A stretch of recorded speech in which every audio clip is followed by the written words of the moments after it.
भारतवर्ष के हृदय स्थल मध्य प्रदेश का एक शहर है जबलपुर, जिसने पूरे भारतवर्ष में एक अलग पहचान बनाई है। जबलपुर शहर का नाम जबाली ऋषि के नाम से लिया गया है और जबलपुर शहर सिर्फ एकमात्र शहर ही नहीं, यह महर्षि महेश योगी की जन्मभूमि है और यह ओशो की तपोभूमि है। यहाँ माँ नर्मदा अपने पावन जल से जबलपुर वासियों को वरदान दे रही हैं। जबलपुर शहर में अनेक धार्मिक अनुष्ठान होते हैं और समय समय पर लगातार धर्म कर्म अनेक नागरिक बंधुओं द्वारा किए जाते हैं। जबलपुर शहर को इसलिए संस्कारधानी, लघुकाशी, महाकौशल, जबालीपुरम, जब्बलपुर आदि नामों से भी जाना जाता है। जबलपुर में हर धार्मिक महोत्सव, चाहे वह किसी भी धर्म का हो, पूरे उत्साह से और राष्ट्रीय एकता के साथ मनाया जाता है। इन त्योहारों में जबलपुर का नवरात्रि त्यौहार एक ऐसा त्यौहार है जिसने देश विदेश में एक अलग पहचान बनाई है। इस त्यौहार में जबलपुर शहर की कई माँ दुर्गा समितियां हैं और देश विदेश की कई सामाजिक बुराइयों को लेकर, अच्छे संदेशों को लेकर, राष्ट्र हित के लिए, मानव कल्याण के लिए अनेक झांकियां बनती हैं, जिसे देखकर लोग को सीख मिलती है और राष्ट्र हित, समाज हित के लिए वे जागरूक होते हैं। जबलपुर का दुर्गोत्सव यह अपने आप में अनूठा है। पूरे देश में रामलीला, दुर्गोत्सव और दशहरा जुलूस का अद्भुत और भव्य संगम आपको यहाँ देखने को मिलेगा। भारत में 1857 का क्रांति युद्ध समाप्त होने के कुछ वर्ष बाद अंग्रेज़ों ने बॉम्बे हावड़ा लाइन का काम शुरू किया था। 1870 में यह रेल लाइन प्रारंभ हुई और जबलपुर इस लाइन का महत्वपूर्ण स्टेशन यानी कि जंक्शन था और इस काम के सिलसिले में अनेक बंगाली परिवार जबलपुर में स्थायिक हुए और 1872 में पहली बार एक नई ऐतिहासिक परंपरा का आरंभ हुआ। ब्रजेश्वर दत्त जी के यहाँ दुर्गा देवी की मिट्टी की प्रतिमा स्थापित की गई।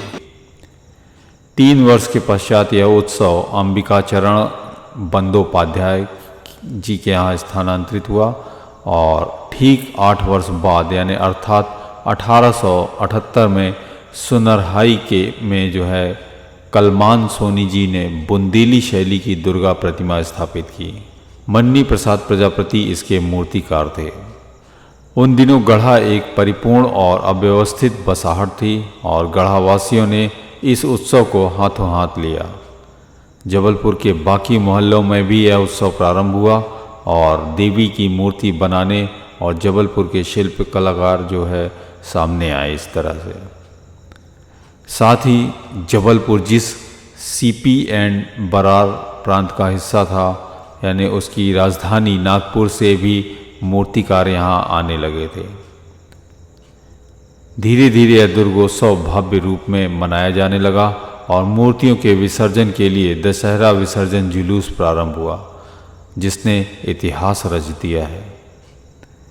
किसी जमाने में जबलपुर का दशहरा चल समारोह, जिसमें दुर्गा प्रतिमाएं भी विसर्जन के लिए शामिल होती थीं और यह एकदम अत्यंत भव्य होता था। 24 घंटे जुलूस चलता था और 125 लगभग प्रतिमाएं होती थीं, किंतु कालांतर में शहर बड़ा होता गया और उसमें उपनगर जुड़ते गए, तो स्वाभाविकतः दशहरा चल समारोह का भी विकेंद्रीकरण होता गया और इस समय मुख्य चल समारोह के साथ ही गढ़ा, सदर, कांचघर, रांझी आदि क्षेत्रों में भी अलग अलग तरीके मतलब मूर्तियाँ चल दशहरे का चल समारोह का भव्यता देखने को मिलता है। दशहरे का उत्साह और इस उत्सव की उमंग पूरे जबलपुर क्षेत्र में समान रूप से फैली हुई दिखती है।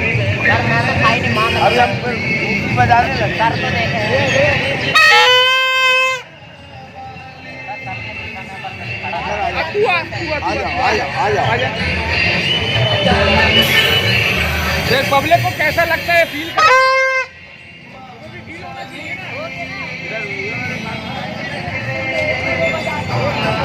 दोनों में बच गए।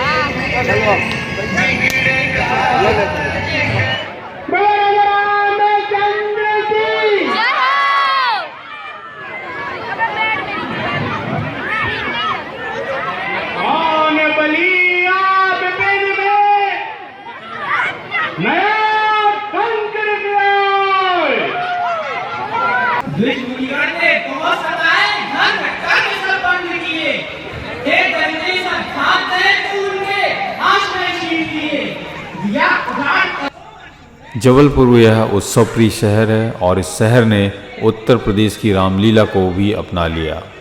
दुर्गोत्सव के प्रारंभ होने से भी पहले अर्थात सन 1865 में मिलौनीगंज में गोविंदगंज रामलीला समिति द्वारा रामलीला प्रारंभ हुई, जो आज तक अवितरित चली ही आ रही है। मशाल और चिमनी के प्रकाश में प्रारंभ हुई यह रामलीला आज अत्याधुनिक तकनीकी का प्रयोग कर रही है और इसलिए आज भी प्रासंगिक है तथा भक्तों की भीड़ खींचते हुए चली आती है। यह रामलीला पारंपरिक और एवं शुद्ध रूप से मंचित होती है और इसके पात्र भी मंचन के दिनों में पूर्णतः सात्विक जीवन जीते हैं। गोविंदगंज की देखा देखी गढ़ा, सदर, घमापुर, रांझी आदि अनेक स्थानों पर भी रामलीला का मंचन उसी भक्तिभाव से प्रारंभ हो गया था। सप्तमी से लेकर तो दशहरे तक जबलपुर की रौनक की जबलपुर वासियों के उत्साह की कोई तुलना नहीं हो सकती।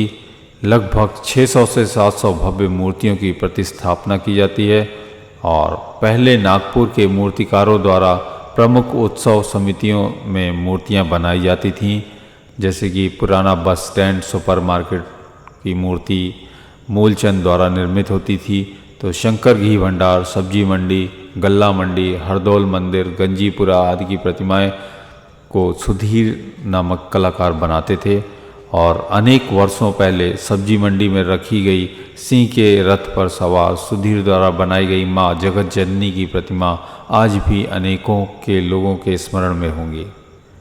नागपुर की इस परंपरा को अभी अभी तक जीवित रखा है और शरद इंगले ने और दीक्षित पुराहित शाला में स्थापित प्रतिमा उन्हीं के द्वारा बनाई जाती रही हैं।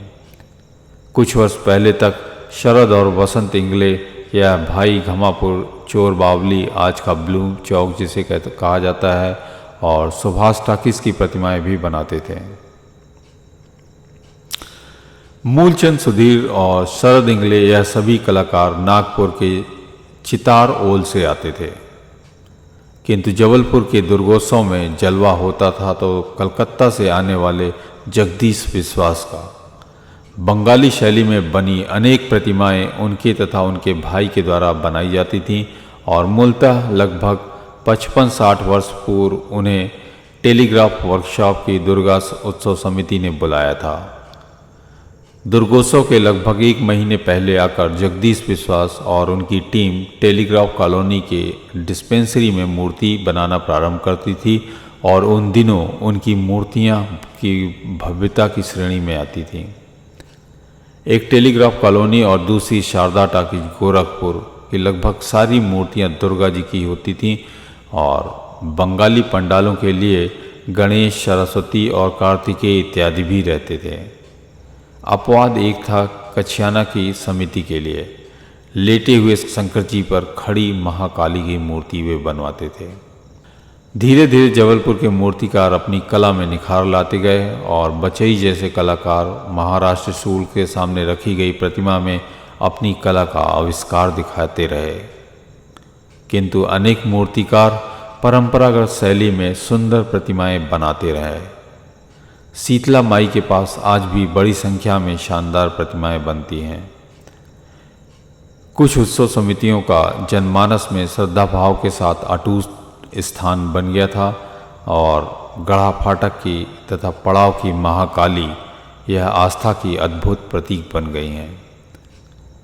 सुनरहाई तथा नुनहाई की पारंपरिक बुंदेली शैली की प्रतिमाएं यह जबलपुर की शान है, या इन्हें नगर सेठानी के नाम से भी जाना जाता है।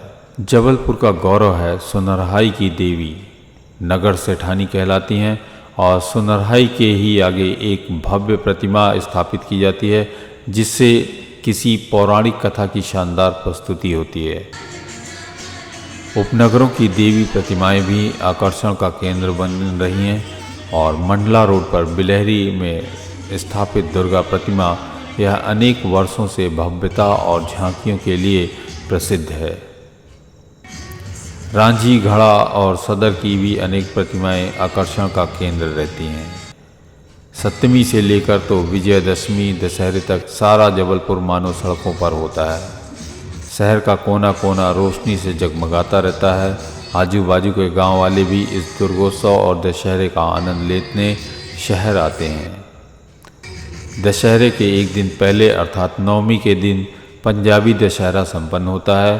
पहले राइट टाउन स्टेडियम में जब यह होता था तो इसकी भव्यता का आकलन करना भी कठिन होता था।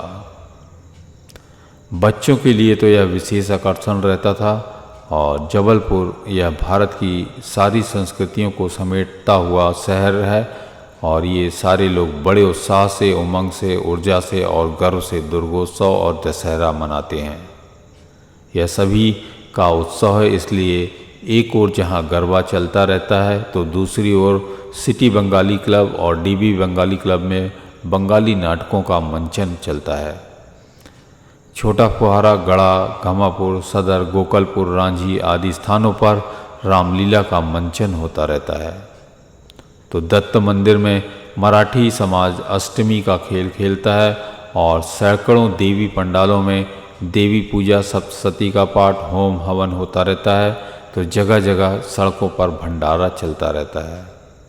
जबलपुर नवरात्रि का मुख्य दशहरा चल समारोह पूरे विश्व में अपनी अनूठी पहचान रखता है, जिसमें जबलपुर की सेठानी नुनरहाई की देवी माँ, जबलपुर की महारानी श्री बृहद महाकाली, गड़ा फाटक आदि मुख्य आकर्षण होते हैं।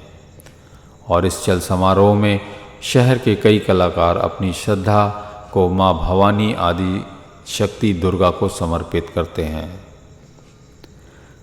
शहर के मुख्य चल समारोह का नेतृत्व श्री गोविंदगंज रामलीला समिति द्वारा विगत कई वर्षों से किया जा रहा है और जिसमें श्री रामचंद्र, रावण, भगवान श्री गणेश, माँ दुर्गा आदि की झांकियाँ शामिल होती हैं। और इसी क्रम में गढ़ा चल समारोह का भी अपना स्वर्णिम उत्सव बना चुका है, जिसका नेतृत्व श्री रामलीला गढ़ा समिति द्वारा किया जाता रहा है। गढ़ा क्षेत्र एक क्षेत्र ही नहीं, यह क्रांतिकारियों का गढ़ रहा है, जिसकी साक्षी हर एक इमारत एवं रीति रिवाज है। वीरांगना रानी दुर्गावती की स्मृति में गढ़ा मुख्य समिति श्री वीरांगना गौड़वाना दुर्गा उत्सव समिति है, जहां मां के दर्शन करने दूर दूर से लोग आते हैं। इसी क्रम में भारत के मां के सच्चे सपूत वीर राजा शंकर शाह और उनके पुत्र रघुनाथ शाह, राजा शंकर शाह की वीर रानी फूल कुंवर का नाम आता है, जिन्होंने अंग्रेज़ों से लोहा लिया। और राजा शंकर शाह और रघुनाथ शाह की कुल देवी श्री माला देवी एक प्राचीनतम मंदिर है। जो भी भक्त सच्चे मन से श्री माला देवी से आराधना करता है उसे फल मिलता है। और यही श्री माला देवी मंदिर के पास माँ चतुर्भुजी दुर्गोत्सव समिति जो पूर्वाचल समारोह का नेतृत्व करती हैं और मुख्य आकर्षण का केंद्र भी होती हैं। गढ़ा चल समारोह में कोष्टा परिवार द्वारा महाकाली माँ सभी भक्तों को आशीर्वाद देने निकलती हैं। और इसी क्रम में गढ़ा जो अपने देश प्रेम और बलिदान के लिए जाना जाता है, उसी का आह्वान करते हुए वंदे मातरम दुर्गोत्सव समिति देशभक्ति के तिरंगे रंग में गढ़ा चल समारोह का मुख्य आकर्षण रखती हैं और लोगों में देशभक्ति की अलख जगाती हैं। जबलपुर शहर का ऐतिहासिक पंजाबी दशहरा हर वर्ष श्रद्धालुओं में आकर्षण का केंद्र होता है और इस दशहरा का रावण दहन सर्वाधिक आकर्षण का केंद्र होता है। रावण के साथ ही कुंभकर्ण मेघनाथ स्वरूप का दहन किया जाता है और पंजाबी दशहरा में हर बार रावण और कुंभकर्ण के पुतलों की ऊंचाई मुख्य आकर्षण का केंद्र होती है। बताया जाता है कि इन पुतलों की हाइट इतनी अधिक होने की वजह से देखने वाले इन्हें या तो ऊंचाई से खड़े होकर देखते हैं या फिर नीचे से ऊपर तक देखने पर लोगों की गर्दन पीछे और कमर तक झुक जाती है। ऐसा भी कहा जा सकता है कि जब तक कमर तक शीश न झुक जाए रावण को पूरा देखना संभव नहीं होता है। और यहाँ प्रतिवर्ष लगभग 40-50 हज़ार लोग इस भव्य कार्यक्रम को देखने आते हैं। अब आपको बताते हैं कि पंजाबी दशहरे की शुरुआत कैसे हुई। हिंदू पंजाबी एसोसिएशन के तत्वाधान में वर्ष 1950 में पेशकारी स्कूल छोटी ओमती में पंजाबी दशहरा की शुरुआत हुई थी और रावण व कुंभकर्ण का पुतला बड़ा होने की वजह से कंट्रोल रूम में इसका आयोजन हुआ। वर्ष 1953 में प्रशासन ने एनसीसी मैदान में आयोजन कराया और उसके बाद 1981 में प्रशासन ने राइट टाउन स्टेडियम में अनुमति दी और वर्ष 2015 में मध्य प्रदेश हाई कोर्ट ने अंतरिम राहत देते हुए स्पष्ट कर दिया था कि अगले वर्ष से समिति व प्रशासन नई जगह तय कर दी जाएगी। अब बताते हैं कि रावण के पुतले जो बनाते हैं वो एक मुस्लिम कलाकार द्वारा बनाए जाते हैं। तो पंजाबी दशहरे की खास बात यह है कि रावण, कुंभकर्ण और मेघनाथ के पुतले को आलम आतिशबाज नामक कलाकार बनाता है और यह कलाकार पिछले 35 वर्षों से पंजाबी दशहरे में दहन किए जाने वाले रावण, कुंभकर्ण और मेघनाथ के पुतले को बना रहा है। आलम द्वारा इन पुतलों को बनाने से इस दशहरे में हिंदू मुस्लिम भाईचारे की एक शानदार मिसाल भी आपको देखने को मिलती। शाम होते ही आसमान में विभिन्न रंग की आतिशबाजी दिखाई देने लगती है और 200 से अधिक रंगीन आतिशबाजियाँ होती हैं जो विभिन्न प्रकार की होती हैं। और इस संबंध में आयोजकों का कहना है कि हमारा प्रयास रहता है कि लोगों को हर वर्ष कुछ नया देखने को मिले।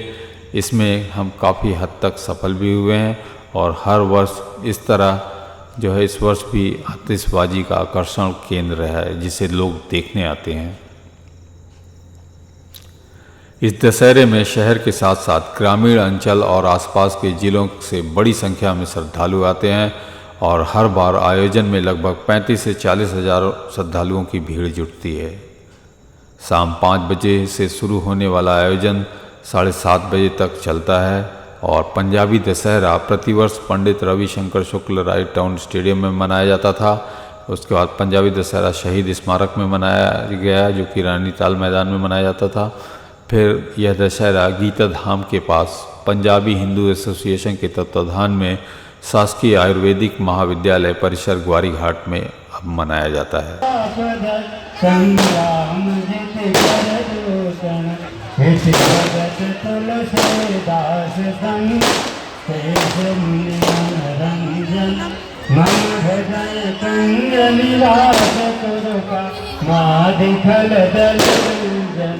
मन जाहिरा चोलहि सोवत सहज सुन सावर करुणा निधान जान तुरा भांति गौरे अशेष कही कही हरसियली तुलसी भवानी। ये जबलपुर है। मध्य प्रदेश अजब है तो हमारा जबलपुर भी गजब है।